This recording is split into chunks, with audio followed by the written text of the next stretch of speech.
Thanks, Tom, and good morning, and congratulations on getting here after the Beer Fest last night.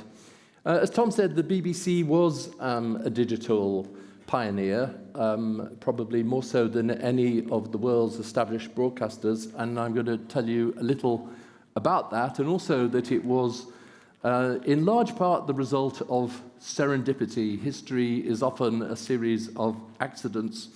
I was born and brought up in Liverpool at precisely the same time as the Beatles. Indeed, in my last year at school, as a strapping young lad, I was one of my summer holiday jobs was a bouncer at the Beatle concerts, and my job was to keep lots of very hysterical young ladies to guard the stage door and to keep them away from the Beatles, a job in which I was not always successful.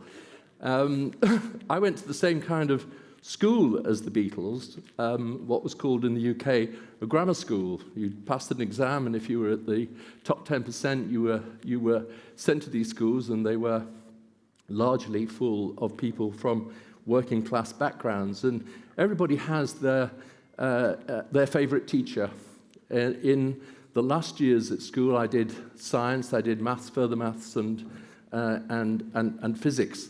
And those are the days when you didn't have projects, but one teacher, his name was B.B. Cooper, ironically his initials being BBC, was a very progressive person for his time, and he made us do projects, and he made me do a project, and I addressed the whole of the school's sixth form, some hundreds of students, and my exam question was to explain digital to the school. How did these newfangled computers work? How were they different from analog technology?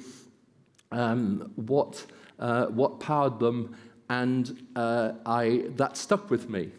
I went on into broadcasting. I never, sadly, used my science, but I always retained that embryonic understanding of how digital technology was different. Sometime in the 80s, going to Davos, I encountered somebody called the second accident, Professor Negroponte. I don't know if you've ever heard of him. He was a digital pioneer at MIT. I met him at Davos, so I went to see him, and he had a lab there, and he did lots of experimentation, lots of PhDs, and exposed me to the current thinking in the 80s. And he truly was a visionary, but I do remember sitting with him at breakfast one day and him explaining to me that what digital technology would allow in the future, he said it would transform news. What will happen is you will sit at home in the morning, your newspaper will no longer be delivered, but we're developing this digital sensitive paper, and the newspaper will be printed in your home on this paper, and this will revolutionize the delivery of news. I tell that story because it's often the case that you can understand the functionality of a technology, but you do not necessarily have the vision to understand precisely how it might apply, and it did indeed fundamentally change news in lots and lots of different ways, but not in the way that the visionary Professor Negroponte thought. The third accident was there was a brilliant young analyst working at the centre of the BBC in his early 20s. I shift from the 90s now. He had friends who'd migrated to California, working in Silicon Valley, and he suggested to me that we went on a summer trip together and visited startup companies. We begin to hear this word internet, startup companies in Los Angeles and already then called Silicon Valley.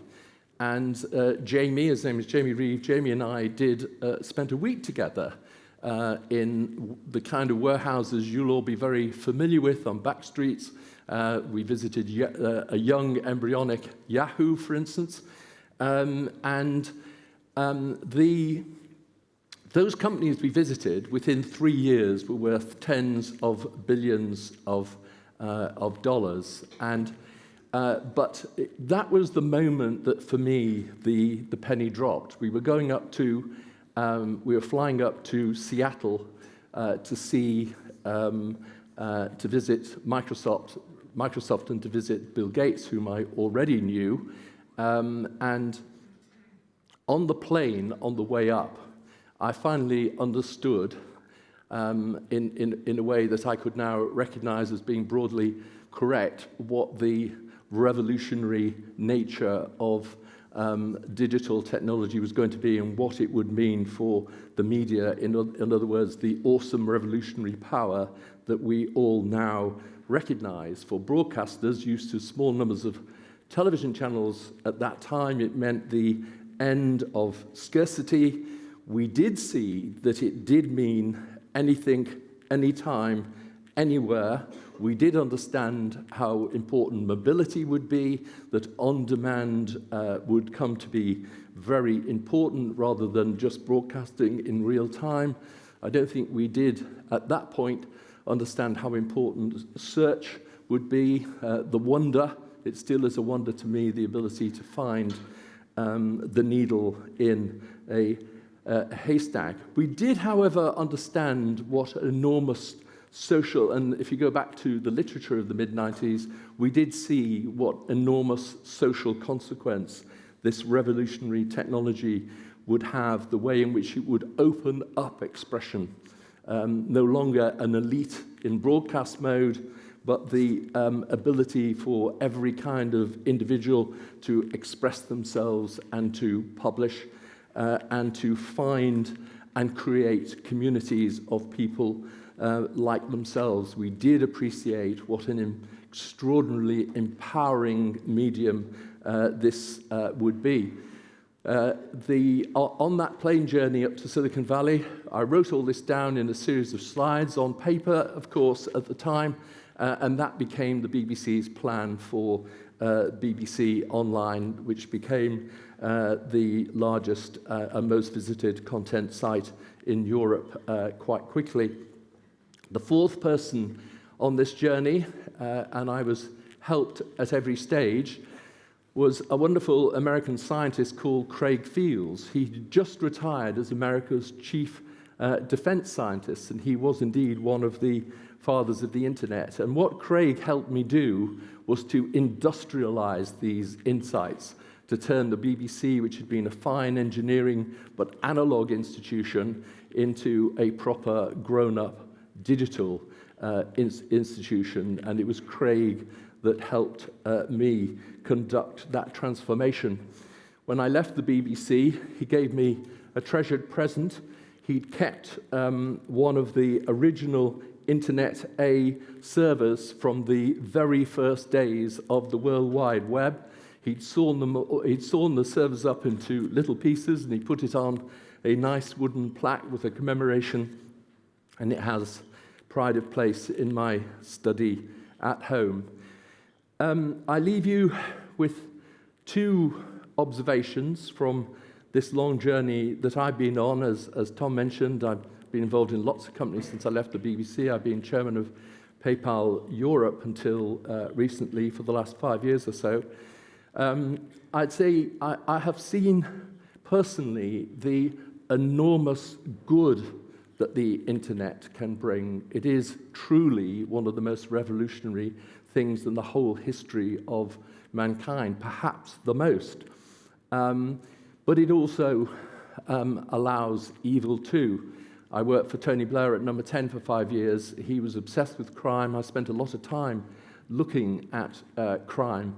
And we've seen an enormous displacement of crime from the physical world to the digital world, and not just crimes of theft or fraud, but terrible things like pedophilia, which used to be very hard if you were a pedophile to conduct your business. Not impossible, sadly, as we know, but hard. These kinds of things become much easier. And I think so far, you're all technologists. The technologists amongst us have been better at drawing out the good from the internet than yet helping us fully to cope with its evil. The second thought I would leave you with, as somebody who's is a good 20 years into this journey, is that the revolution has only just begun. I heard on the BBC the other morning an interview with the very distinguished technologist who has designed this robot that's beaten the world champion at Go. And he said on the Today program that we are still decades away from designing a robot that can load and unload your dishwasher and clean your home. So we've only just begun this journey. It is a revolution, but the revolution has only just begun.